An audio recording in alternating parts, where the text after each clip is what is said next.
Is on, is the University of Iowa on, and is UNI on? UNI is on. The University of Iowa is on. Okay, Rod, is President Harold on?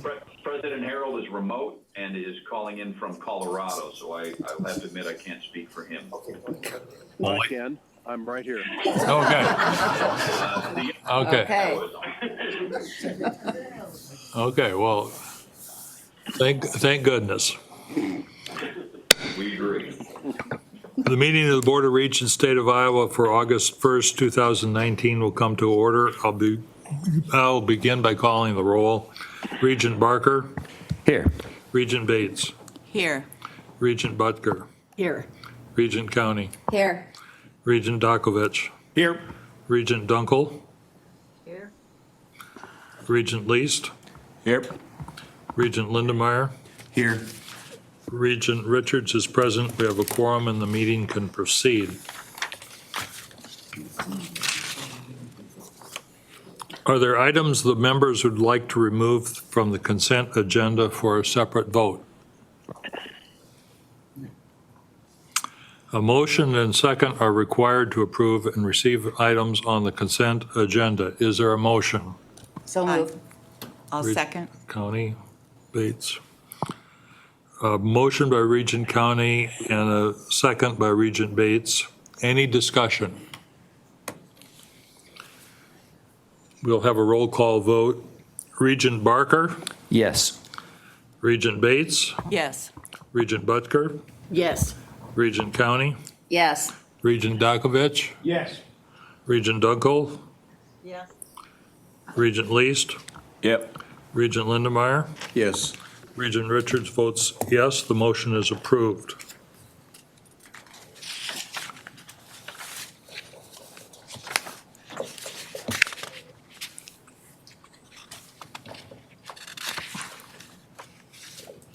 At this time, I'd like to recognize Brad Berg from the board office, who will make brief comments about the budgets.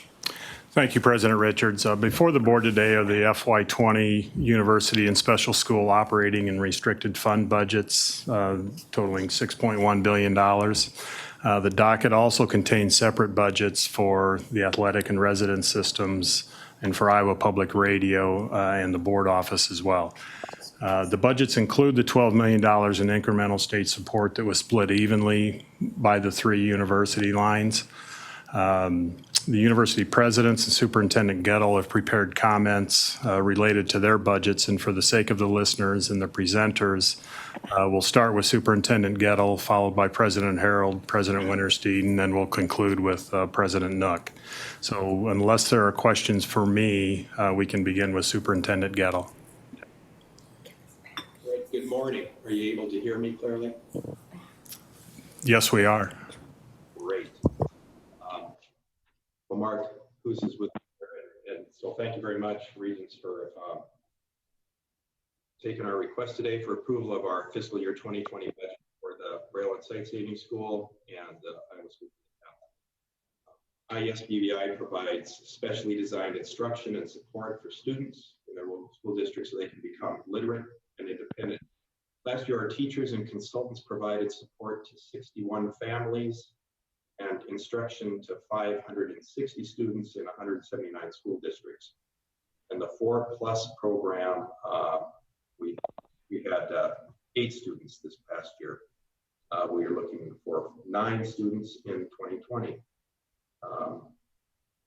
We had 489 students participate in the extended learning activities and camps that are designed to increase independence through the expanded schools FY20 general fund operating budget of $9,021,000 represents a 4% increase over FY19. This includes a 4% increase in the base appropriation and additional revenue from contracted TVI, teacher visually impaired, and orientation mobility specialist services. The budget will allow ISBI to advance the strategic initiative to ensure all students in grades K through 3 are assessed and achieving grade level targets in reading, increase the number of students who participate in extended learning program opportunities to support development of their skills in the expanded core curriculum, and increase staff for the 4+ program to meet our program needs, growth in student enrollment. Beyond the FY20 budget would include increased costs due to the growth of this extended learning program, additional FTEs to address an 18% increase over the past 5 years, receiving IEP and individual family service plan services, and funds to support pre-service training and professional development necessary. We have a sufficient number of highly qualified students across Iowa. Iowa School for the Deaf prepares deaf and hard of hearing students for preschool age 21 for life as literate and independent adults through campus-based education programs and statewide resources. Last year, ISD served 88 students, including 5 non-resident students and 12 students in the 4+ program. There are more than 400 participants in the Deaf Culture Celebration, and the Deaf Resource Center provides testing, professional development, and mentoring opportunities to 87 educational interpreters. The school's FY20 general fund operating budget of $11,380,000 represents a 3% increase over FY19 and includes 3% increase appropriation. While there is a slight decrease in the total cost of salaries and benefits, costs for equipment and services has increased due to address upgrades, audio, visual, and visual alert systems on campus, and the increased cost for leased vehicles. The restricted fund operating budget, the capital appropriation of $3 million for the much needed renovations to the school.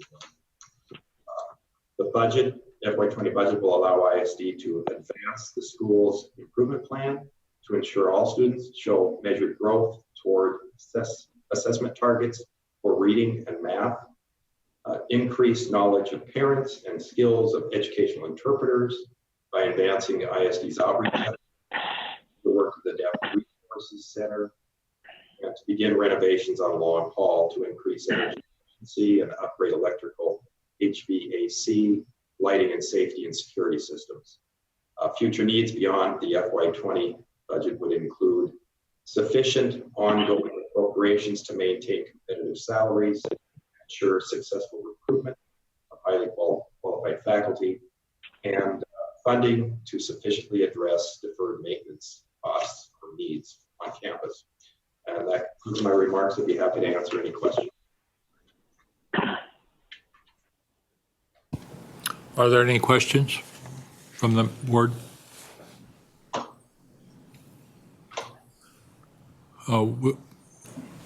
Thank you. Thank you, Superintendent Leith. Superintendent Kettle. President Harold. Good morning, President Richards and members of the board. Thank you for this opportunity to discuss our fiscal year 2020 budget.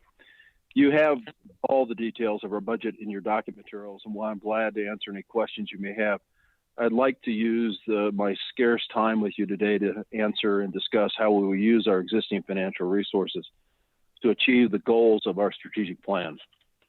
As you know, and we've discussed many times, we spend a significant amount of time focused on our budget as it guides us in making sure we're continually investing in our core mission of education, research, and scholarship. New resources actually only matter if we successfully deploy them in a manner that actually improves the outcomes of our organization. Therefore, over the past several years, we've worked hard to revamp our budget process to make sure all resources are effectively deployed. We are now in our second year of living within this new process, and while we still have a few wrinkles to iron out, we are convinced it is a significant improvement over where we were in the past.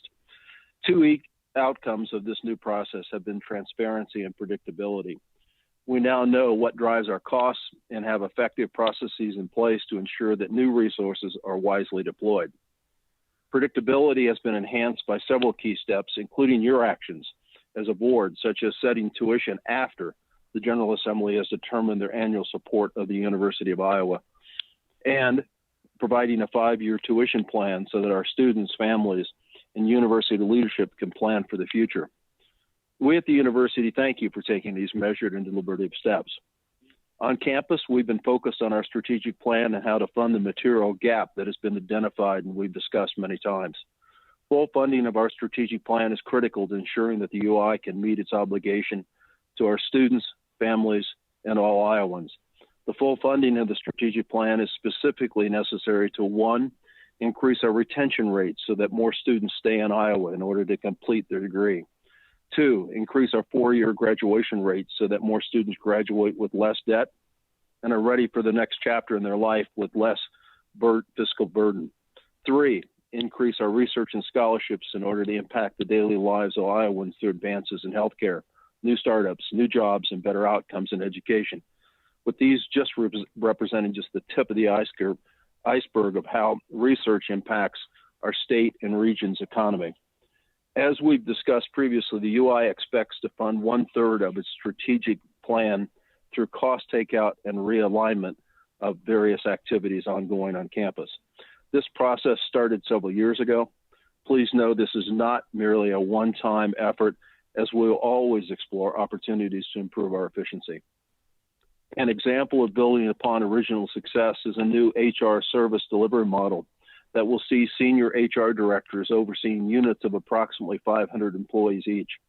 This solution has been delivered across 7 units already with immediate service improvements and significant savings due to this smarter alignment. Even with these ongoing internal efforts to more efficiently use our resources, there is still a material gap in resources available. Funding that gap and therefore successfully implementing our strategic plan requires even more creativity. So in order to fund that gap, we have been exploring the use of a public-private partnership with UI's utility system. Several weeks ago, we announced that we're moving forward to the next stage with an RFP process. Importantly, we have identified several firms that will meet our specific requirements of 1, maintaining and improving upon UI's commitment to sustainability, and 2, ensuring our employees have options to either stay with the new entity or continue to work for the university, and 3, effectively managing our utility system safely, efficiently, and without disruption. Please know, however, any new resources from a potential transaction such as this will go a long way in allowing us to invest in the future, but our ability to fully execute our strategic plan would still be quite dependent upon maintaining our strong historic relationship with the state.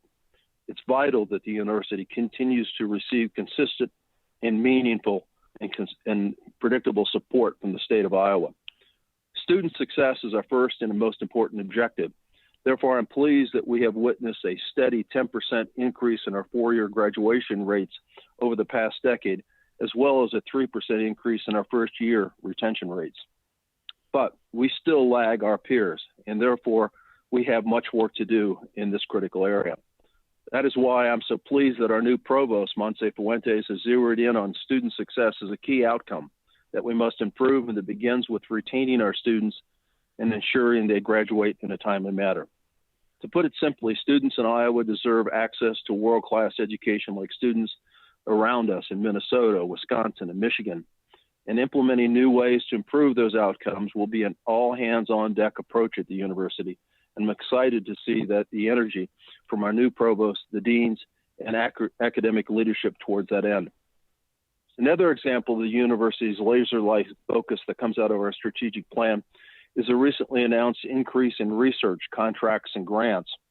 As you no doubt hopefully saw, due to the outstanding work of our research team, now led by Marty Schultz, and many outstanding researchers on our campus, this year we increased this number by 6% to the highest level ever in the university's history. I'd like to emphasize that. This is the highest level ever in the history of the university. And by the way, this does not even include our recent announcement of a $115 million grant to Professor Klitzing from NASA. This record high is a testament to the diligence, expertise, and hard work of our faculty. And I'm so proud of the progress they have been making in reigniting the research engine in our great university. As you know, peer-reviewed research metric is exceptionally important for an institution like the University of Iowa, as it impacts a number of key worldwide rankings, and most importantly, it significantly impacts our ability to bring the best and brightest faculty and students to Iowa City. What allowed the university to obtain such great research heights? In a word, in just one word, investment. Last year, I highlighted the hiring of 49 new faculty since fiscal 17 within our Carver College of Medicine. These new hires generated $49.7 million of new NIH funding. Similarly, several years ago, we also decided to reinvest in our historically very important, significant space physics and astronomy department. This investment in our space physics and astronomy department helped Professor Klitzing build a world-class team that enabled him to win the NASA grant, amongst several others. As we have discussed in the past, we compete in a national marketplace for this talent, and we must have the resources available to pay competitive salaries, provide needed equipment, and all the required facilities. These examples are the essence of the commitment of the state and the university. We must work together as a state and the university in order to deliver upon the promise that we have made to our families, students, and Iowans. With that, I'm happy to answer any questions you might have.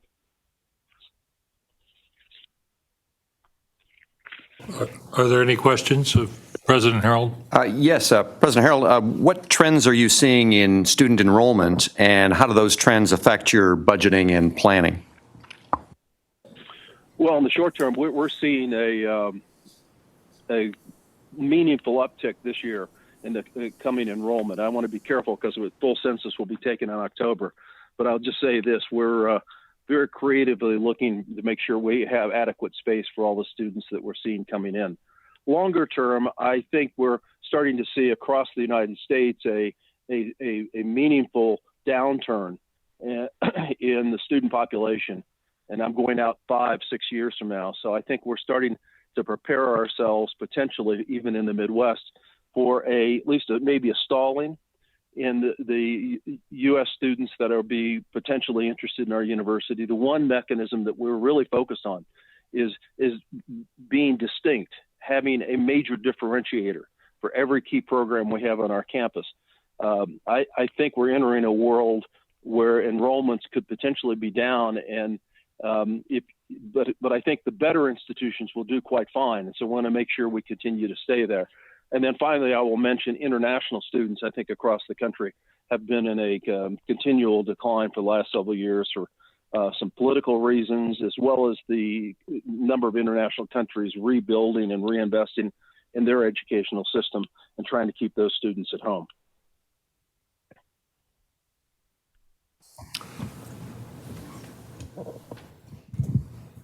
Regent Butker. Thank you. Thank you for your report, President Harold. I wanted to ask about, I'm pleased to hear that we have improved graduation rates. But like you mentioned, we still do lag behind. What are some of the strategies you're planning to implement to continue to improve those graduation rates? Well, this is a complicated story, and so I want to make sure I don't bog us down. I think the simple answer is everything we can imagine.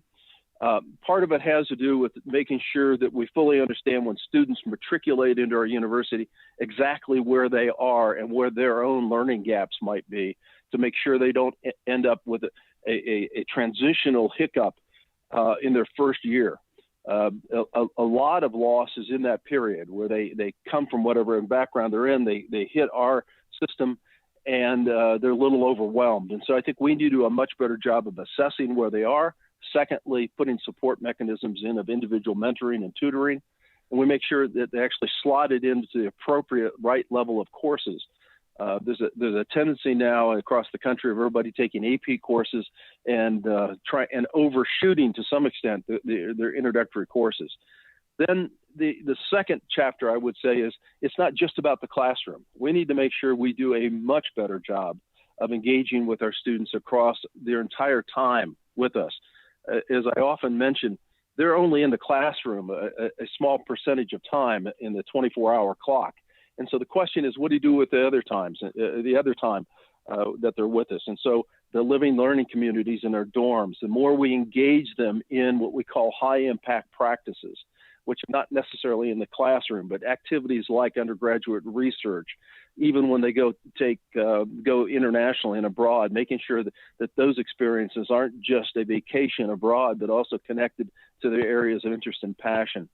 And I can keep going on and on. We've got a lot of work to do.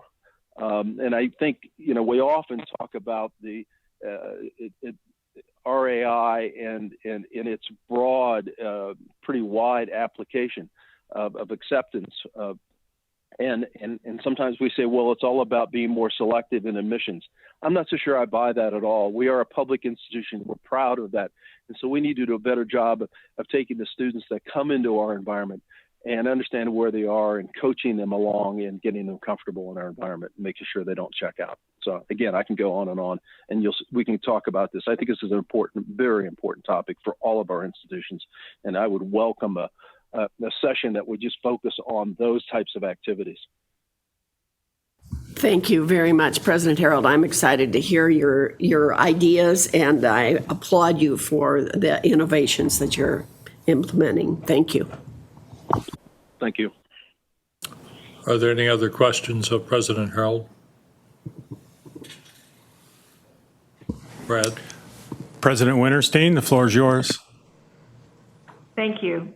I appreciate the opportunity to discuss Iowa State University's fiscal year 20 general operating budget. This budget serves as the foundation for our comprehensive mission of teaching, research, extension, and outreach in all 99 counties. This budget also supports economic development and entrepreneurship at the ISU Research Park, which now houses 90 businesses employing 2,000 people, 300 student interns, and making Central Iowa a magnet for high technology, research-based growth, and business spinoff. The state's investment in Iowa State University continues to pay dividends in job creation, new research, and high student placement rates. As president, I'm working hard to make Iowa State known for promoting student innovation and entrepreneurship across all of our colleges and disciplines. Around the nation, Iowa State students are winning awards for their entrepreneurial ideas, and our faculty and staff are licensing and patenting their new discoveries. Already, hundreds of new businesses have been established across Iowa as ISU entrepreneurs graduate and return to their homes, farms, and small towns. Someday, I believe ISU's acronym will have a second meaning as the state's largest generator of Iowa startups. Embedding entrepreneurial thinking and skills into the curriculum is one powerful way that Iowa State is using its budget to scatter the seeds of future growth across the state. With the opening of the Student Innovation Center next spring, students and faculty will have an exciting hub to test theories, build prototypes, pitch ideas, and spin off exciting new businesses to help grow Iowa from the ground up. More than 18,000 Iowa State University students come from inside the state of Iowa. Imagine the impact they will have on the future of the state when they take their innovations and entrepreneurial ideas to the next level. Like all Iowa businesses, Iowa State is experiencing increased costs for employee salaries, infrastructure, technology, and services. These increased costs are making it much more difficult to compete with other universities who have tuition rates that range from 20% to 80% higher than ours and can offer compelling amenities to students or higher salaries and better facilities to faculty and staff. As an engine of economic growth for Iowa, Iowa State needs the necessary resources to compete in this environment and help move the state's economy forward. Iowa State University continues to leverage our state funds and tuition dollars to provide an exceptional return on investment for our students, Iowans, and their families. One way we do this is by operating more efficiently than other universities. Between 2009 and 2016, Iowa State reduced our administrative costs per student by 28%. In keeping with our persistent efforts for greater efficiency, Iowa State recently launched a state-of-the-art financial and human resources administrative system called Workday. This modernized, streamlined software technology will provide best-in-class processes and significant gains in efficiency for the institution for years to come. Along with Workday, we created a new organizational structure to provide improved finance and human resource services to campus. We will have fewer students enrolled at Iowa State in the coming year, which further reduces our overall income. This new trend reflects the shrinking pool of high school graduates and potential community college transfers. Iowa State is also seeing lower international enrollment, which is a major issue for universities nationwide as international students choose Canadian or European universities. It is important to note that Iowa State's total enrollment will remain robust.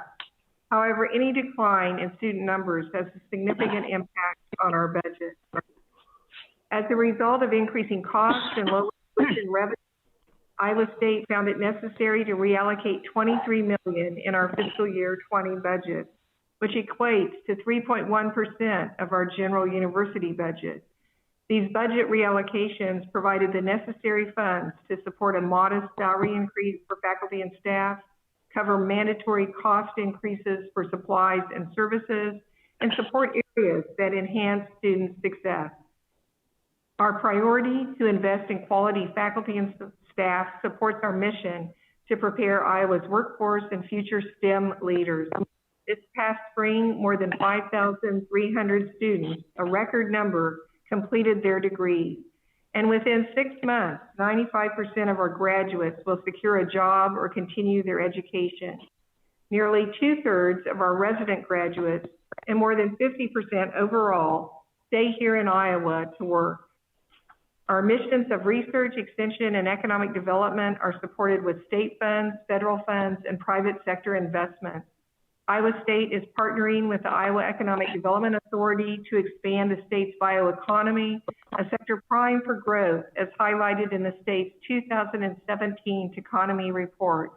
New legislative funding of $825,000 will support increased research in bio-based chemicals and also smaller startup activities in vaccines and immunotherapies and precision and digital agriculture.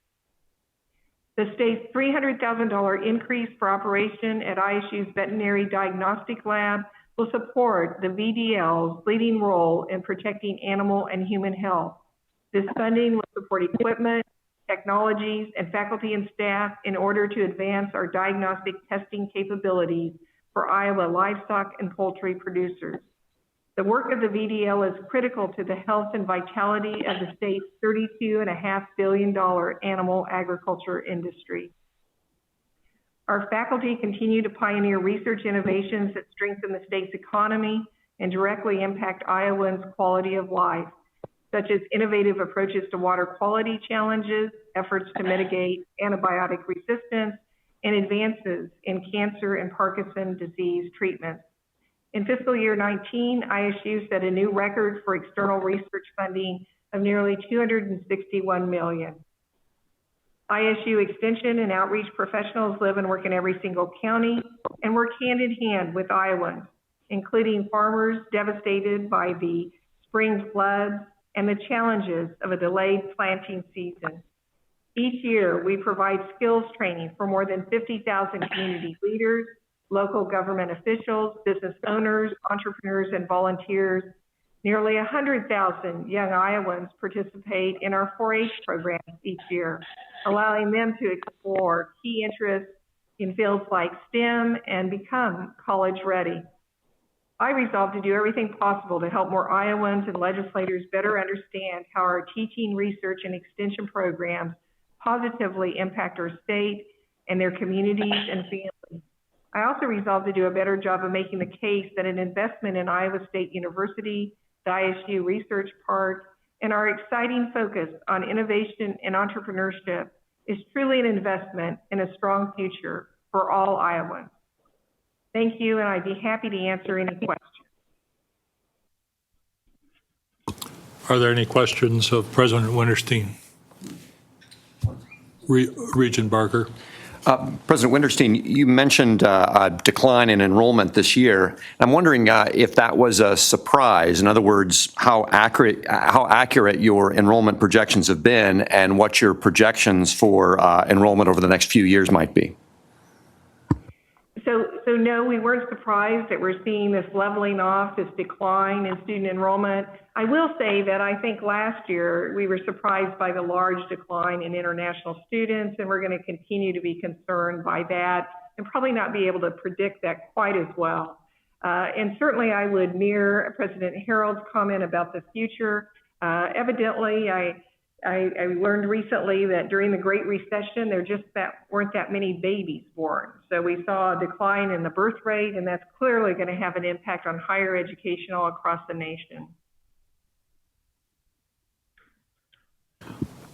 Are there any other questions for President Winterstein? Brad? President Nook? Good morning, President Richards and members of the board. Thank you for the opportunity to discuss how the state's investment in the University of Northern Iowa is translating to a highly skilled workforce, economic innovation, and a rich quality of life for the people of Iowa. We are grateful to the Board of Regents, Iowa Legislature, and the Governor for helping the University of Northern Iowa freeze tuition for the 2019-20 academic year. The $99.7 million in general fund appropriation enables the university to continue to provide Iowans access to a high-quality UNI education without increasing the burden on students. With $400,000 in new appropriation to support UNI's Additive Manufacturing Center, faculty, staff, and students will contribute to economic growth in Iowa's high-demand manufacturing economy. The state's investment of $1 million in new appropriations for the governor's STEM initiative, which is administratively housed at the University of Northern Iowa, means that more of Iowa's pre-K to 12 students will be engaged in quality STEM experiences that prepare them for success in their education, career, and beyond. These investments enhance our state's leading roles in education, workforce readiness, and economic innovation. The University of Northern Iowa is focused on growing our enrollment while maintaining a strong connection of UNI and our graduates to Iowa's economy. The FY20 general fund budget represents a decrease of nearly $3 million from our original FY19 budget. UNI's total FY20 budget is comprised of the following components: $99.7 million in state appropriation, $75.1 million in tuition and fee revenue paid by students, $177 million then in total general fund revenue. Approximately 56% of our general fund revenue derives from the state appropriation, which enables us to deliver our mission as a regional public comprehensive university that is focused on serving Iowans. Our total revenue from all sources is then $356.9 million. Several factors guide our development of the budget that enables us to deliver high-quality education at a cost that is reasonable to students and taxpayers. The major factors guiding our budget include our strategic plan, which is focused on assuring every student has the opportunity to be successful and that UNI contributes to the quality of life on campus and in the communities we serve across the state and region. Our mission that is focused on high quality and high impact learning experiences that emphasize excellence in teaching and scholarship.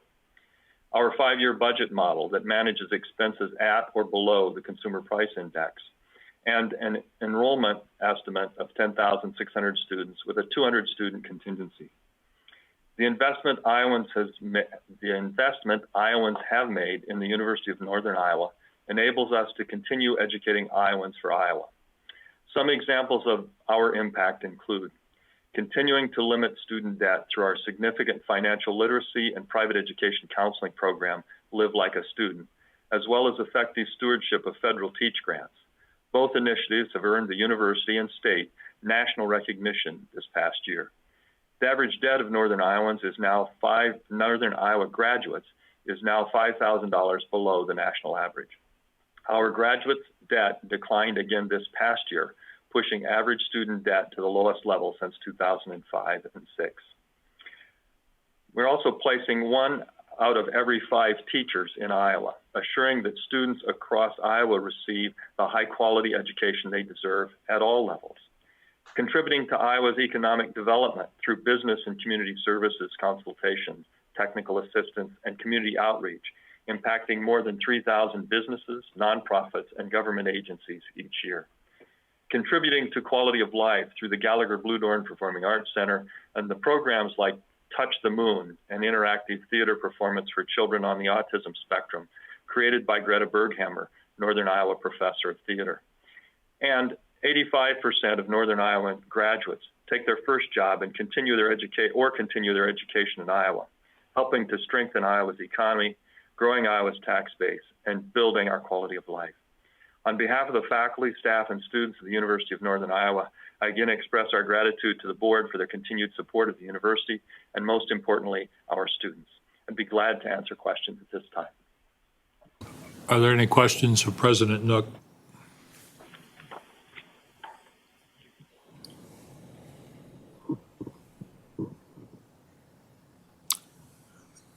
Hearing none, thank you, Presidents and Superintendent Gettle.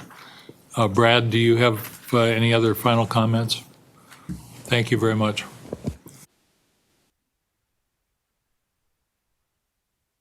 Are there any other general questions about the budget? A motion and a second are required to approve the budgets as outlined in the agenda item. A motion and a second are needed. Is there a motion by Regent Butker So move. Second. and a second by Regent Dakovich? Is there any further discussion? Roll call vote. Regent Barker? Yes. Regent Bates? Yes. Regent Butker? Yes. Regent County? Yes. Regent Dakovich? Yes. Regent Dunkel? Yes. Regent Lees? Yes. Regent Lindemeyer? Yes. Regent Richards votes yes. The motion is approved.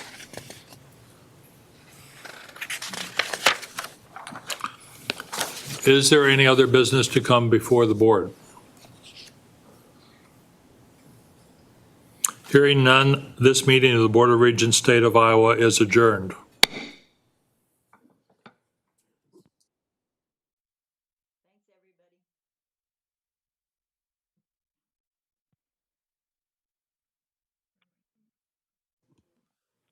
Bye, Nancy.